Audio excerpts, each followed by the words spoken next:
Oke, selamat pagi semuanya, rekan-rekan. Assalamualaikum warahmatullahi wabarakatuh. Mohon izin, kami dari kelompok 1 peserta PKP Angkatan 4 tahun 2024, yang mana terdiri dari 3 orang di dalam pembuatan tugas podcast Etika, Integritas, dan Kepemimpinan Pancasila. Yang mana saya sendiri selaku moderator. Perkenalkan, nama saya Lendra Oktosa. Terus di sini juga hadir teman-teman, Pak Kausar ya, sebagai eh, pembahas atau pejabat pengawas, dan juga Ibu Sulastri di sini sebagai selaku narasumber ya. Oke, sedikit penjelasan dari saya mengenai pengertian apa itu etika, integritas, dan kepemimpinan Pancasila. Di mana setelah kita bersama-sama belajar mandiri, kita dapat simpulkan bahwasanya etika uh, adalah sekumpulan nilai, norma atau aturan yang digunakan sebagai pedoman untuk berperilaku dalam masyarakat. Sedangkan integritas itu adalah mutu, sifat, keadaan yang menunjukkan kesatuan yang utuh sehingga memiliki potensi dan kemampuan yang memancarkan kewibawaan atau kejujuran. Di samping itu juga integritas kita juga dapat artikan sebagai kesatuan pikiran, ucapan, dan tindakan sesuai dengan norma dan hukum yang berlaku. Adapun untuk kepemimpinan Pancasila adalah kepemimpinan yang berlandaskan pada nilai-nilai Pancasila. Pemimpin yang berjiwa Pancasila akan berusaha menerapkan fungsi kepemimpinannya dengan mengacu pada sila-sila Pancasila. Baik, sekarang kita akan masuk ke dalam diskusi. Di sini ada video atau kasus yang telah kita siapkan. Untuk itu, silakan teman-teman simak video berikut ini.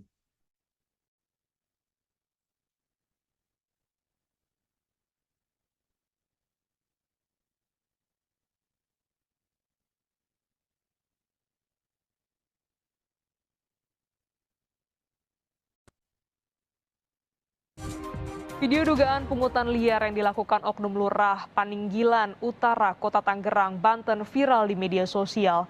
Sang Lurah meminta uang bayaran tanda tangan untuk pembuatan surat ahli waris anak yatim. Maksudnya buat apa Pak fee-nya? Ya sedikit aja ngasih duit dah. Tadi dia dengar bilangnya 250.000. Iya. Itu buat apaan maksudnya? Ya ngasih Karena duit. setahu saya ini gratis Pak di semua kelurahan. Gratis. Iya. Bapak kan ibaratnya apa? Dalam rekaman video, Sang Lurah meminta uang sebesar Rp250.000 untuk tanda tangan pembuatan ahli waris kepada anak yatim. Namun pemohon menolak membayar dan mengatakan meminta tanda tangan di tiap kelurahan tidak ada biaya. Tak ingin melanjutkan perdebatan, lurah itu pun akhirnya meminta bayaran seikhlasnya. Kasihan ya. Ya iyalah. Menanggapi videonya yang viral, Lurah Paninggilan Utara Ciledug, Tamrin, membantah telah melakukan pungli kepada anak yatim. Menurutnya, tawaran uang untuk tanda tangan surat ahli waris justru datang dari pemohon. Fee-nya maksudnya buat apa Pak fee-nya? Ceritanya kata dia ngasih baru duit nih. Terus Ya udahlah. Bapak dia udah 250 lah. Ya, masih guyon juga. jadi kemarin yang ditandatanganin itu surat apa sih Pak Lurah? Saya mah tanda tangan udah tanda tangan sebelumnya udah tanda tangan. Jadi sebenarnya yang nawarin mereka gitu Pak Lurah ke Pak Lurah. Iya. Dia yang nawarin itu mah dia. Pemkot Tangerang melalui Badan Kepegawaian dan Pengembangan Sumber Daya Manusia atau BKPSDM Lurah Paninggilan Utara Kota Tangerang, Banten dinonaktifkan sementara dari jabatannya terkait dugaan pungutan liar sebesar Rp250.000.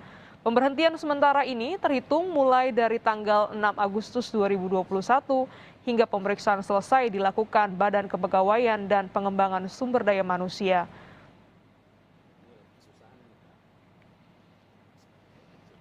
Jadi kemarin saya sudah perintahkan Inspektorat Perisa. Tadi siang saya panggil BKPSDM, yang bersangkutan sudah dipanggil dan kita akan nonjobkan yang bersangkutan ya, karena sudah ada penjelasannya dan lain sebagainya. Kita akan berikan sanksi, sementara untuk diklarifikasi yang bersangkutan akan kita nonaktifkan dulu sebagai lurah.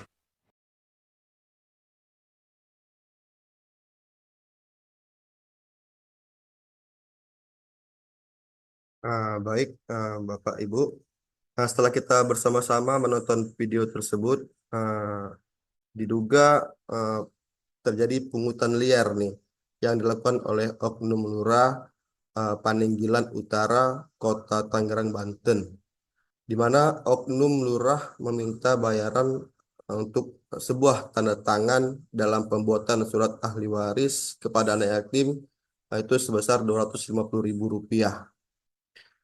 Oknum lurah tersebut kita katakan pungli, yang mana pungli adalah sebutan untuk semua bentuk pungutan yang tidak resmi serta tidak mempunyai landasan hukum. Kemudian kita masuk ke dalam pertanyaan, apakah yang menyebabkan pejabat publik dalam hal ini yakni lurah melakukan tindakan pungutan liar tersebut, serta bagaimana kaitannya terhadap nilai etika, integritas, dan kepemimpinan Pancasila. Mungkin pertanyaan pertama, saya kasih kesempatan terlebih dahulu, mohon izin kepada Ibu Sulastri yang bertindak sebagai narasumber pada tugas podcast kali ini. Kepada Ibu Sulastri, kami persilakan. Terima kasih kepada moderator. Saya di sini sebagai narasumber untuk setelah kita melihat video pungutan yang dilakukan oleh Oknum Lurah, saat ini masih banyak kepala daerah atau pejabat pemerintah yang melakukan tindak pidana, melakukan pungli liar yang tidak berdasarkan dengan peraturan undang-undang yang ada. Saat ini banyak kasus korupsi seperti penyuapan, gratifikasi, atau pengadaan barang jasa, dan tindak pidana lainnya. Seperti contoh pada tayangan video tadi, sangat memperhatikan di mana penyelenggara pejabat pemerintah yang sudah diamanahi oleh rakyat untuk memimpin agar negara ini menjadi negara yang kuat dan makmur. Dari kasus tersebut, pejabat publik yang seharusnya memiliki jiwa kepemimpinan yang didasarkan oleh Pancasila dan memiliki sikap bela negara. Untuk ini, kita akan membahas betapa pentingnya konsepsi kepemimpinan Pancasila dan bela negara. Untuk selanjutnya, pembahasan akan dilakukan oleh Bapak Kausar. Kepada Bapak, kami persilakan. Baik, Ibu Sulastri, terima kasih atas pandangannya sebagai narasumber. Kemudian kita beralih dari sisi narasumber, kita beralih ke sisi pembahas atau kita sebut dengan pejabat pengawas. Mengenai video tadi, Pak, apakah yang menyebabkan pejabat publik dalam hal ini lurah itu melakukan tindakan pungutan liar tersebut, serta bagaimana kaitannya terhadap nilai etika, integritas, dan kepemimpinan Pancasila? Pada Bapak Kausar, dipersilakan.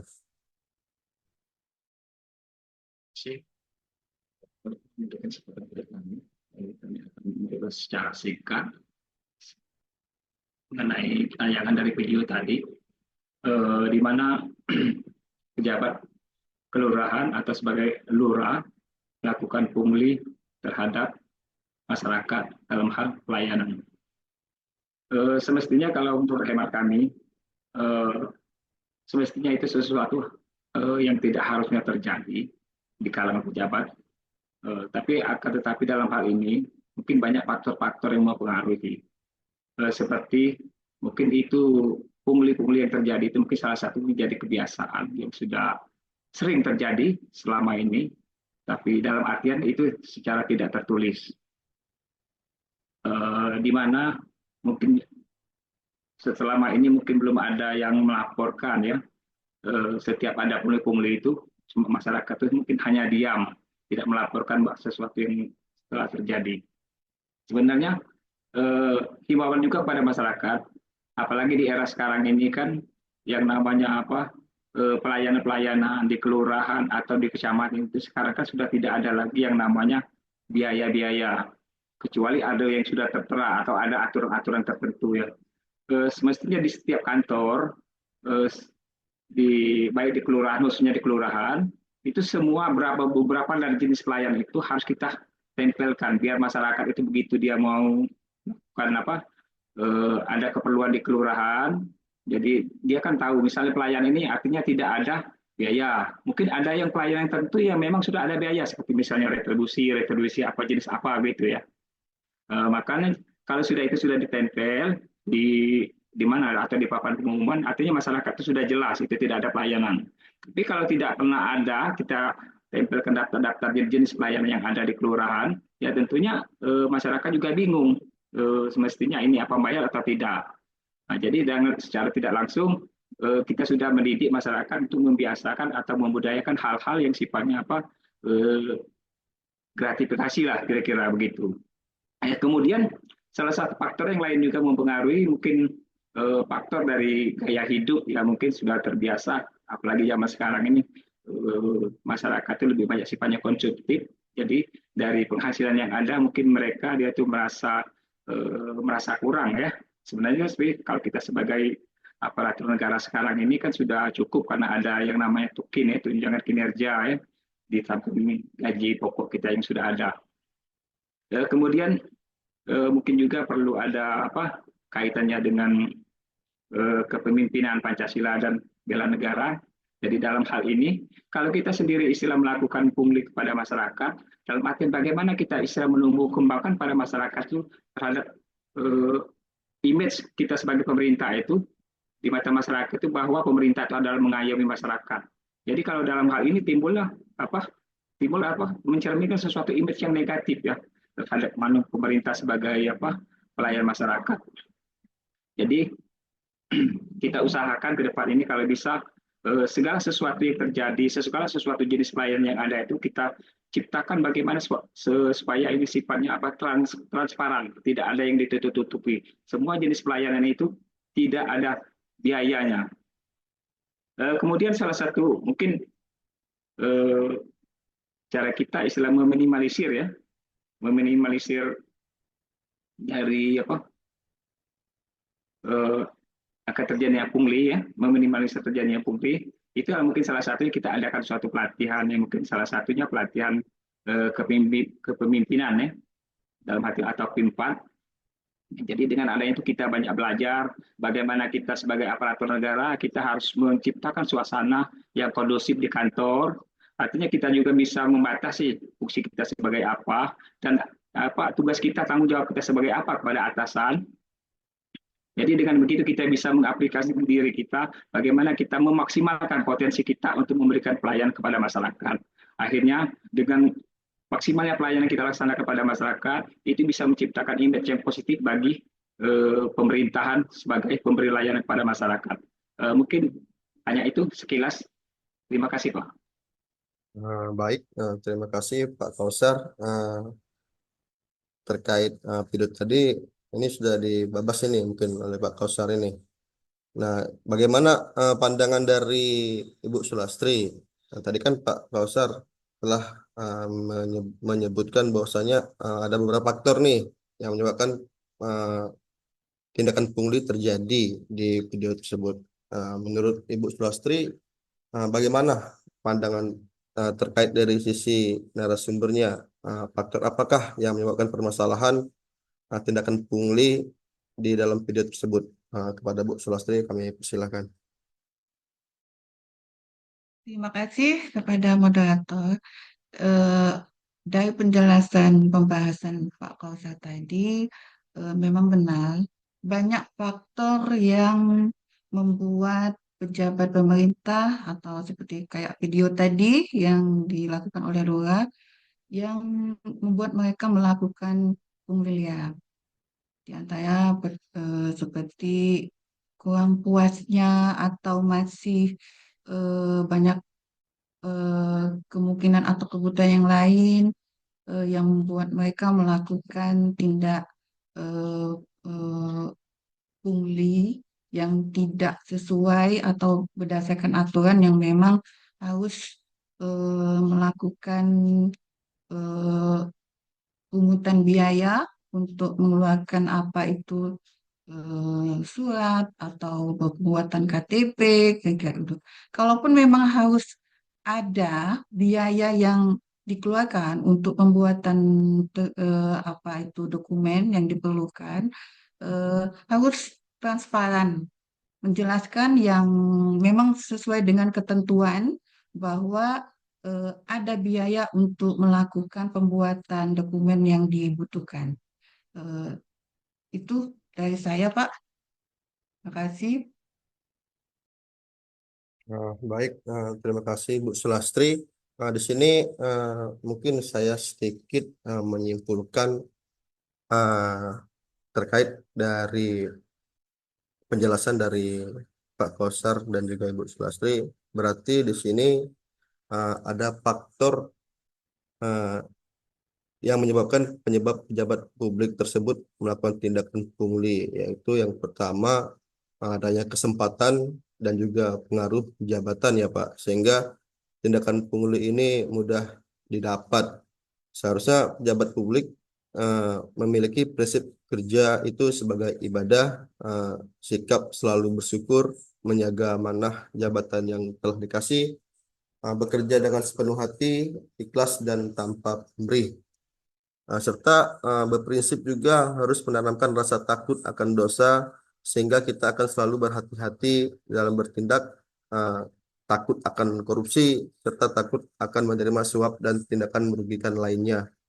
Kemudian dari Ibu Sulastri tadi, saya sepakat bahwasanya faktor perekonomian yang bisa salah satu faktor menyebabkan tindakan pungli tersebut, seperti gaji yang tidak cukup, belum lagi oknum tersebut terlilit pinjaman hutang piutang nih.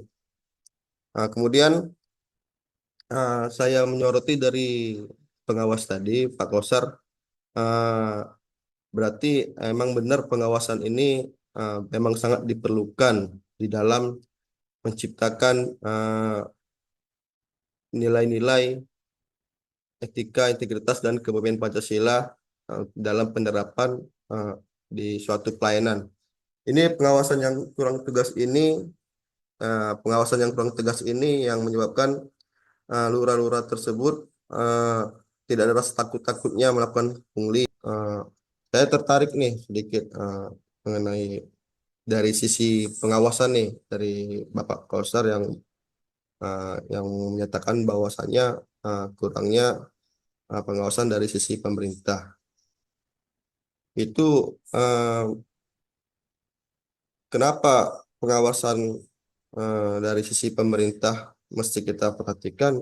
Kebanyakan pelayanan-pelayanan yang dilakukan oleh aparatur sipil negara itu tidak menjalankan SOP, yaitu standar operasional prosedur, dan juga mungkin ada juga sisi dari masyarakat itu sendiri. Kenapa dari sisi masyarakat? Mungkin pandangan kita, mungkin budaya masyarakat yang menganggap untuk seluruh berkas pengurusan administrasi itu bisa disogok atau dikasih uang pelicin nih, dengan catatan tanpa melengkapi persyaratan-persyaratan yang telah ditetapkan. Itu bagaimana Pak Kausar menanggapi hal tersebut? Mohon izin Pak Kausar, dipersilakan. Ya, terima kasih. Eh, Memang masalah ini memang sensitif ya untuk di kalangan kita sebagai birokrasi pemerintahan. Memang semestinya harus ada juga pengawasan dari tingkatan yang lebih atas, seperti dari kecamatan yang jelas sebagai atasan daripada kelurahan itu. Jadi ada semacam pengawasan melekat ya, terhadap instansi-instansi yang berada di bawahnya itu. Nah itu sifatnya apa? Mungkin dalam bentuk semua pelayan-pelayan yang ada di di kelurahan, mestinya ada semacam langsung di online kan di kecamatan. Jadi di kecamatan jadi ada pihak-pihak tertentu yang bisa istilahnya memantau ya, bisa memantau baik itu Pak Camat atau Sekcam atau pegawai kecamatan. Jadi dia bisa memantau kegiatan-kegiatan yang terjadi di kelurahan masing-masing itu. Jadi dengan adanya sistem pemantauan yang atau sifatnya yang pengawasan yang melekat, jadi ini itu bisa meminimalisir suatu tindakan-tindakan yang bersifatnya pungli ataupun sifatnya gratifikasi dari eh, masyarakat yang pemohon layanan. Begitu juga sebagai pihak pejabat kelurahan dengan adanya suatu link-link pemantauan dari pihak kecamatan ataupun yang tingkatan yang lebih di atas kelurahan. Ya, jadi mereka juga untuk melakukan pelayanan itu agar lebih berhati-hati. Jadi dia juga bisa memberikan suatu pelayanan maksimal pada masyarakat sesuai dengan SOP yang sudah telah ditentukan. Mungkin itu Pak yang bisa kami sampaikan. Terima kasih. Baik, terima kasih ini kepada Pak Kausar dan Ibu Sulastri nih dalam hal menanggapi terkait video kasus yang kita bahas. Kita sama-sama sepakat bahwasanya emang diperlukan kerjasama antara pemerintah dan masyarakat itu sendiri di dalam untuk menghapus budaya-budaya seperti tindakan pungli ini. Mungkin dari sisi masyarakat kan sekarang ini sudah banyak nih masalah pengaduan-pengaduan, dan pengaduan-pengaduan ini bisa kita lakukan di mana saja, di media sosial, di Facebook atau di mana. Itu mungkin dibutuhkan hal-hal kerjasama seperti itu sehingga ASN atau masyarakat itu sendiri paham akan pentingnya nilai-nilai di dalam menerapkan sesuatu kegiatan, yakni nilai-nilai etika, integritas, dan kepemimpinan Pancasila. Baik, mungkin itu saja tugas podcast kita pada hari ini. Semoga podcast ini dapat bermanfaat bagi kita semuanya.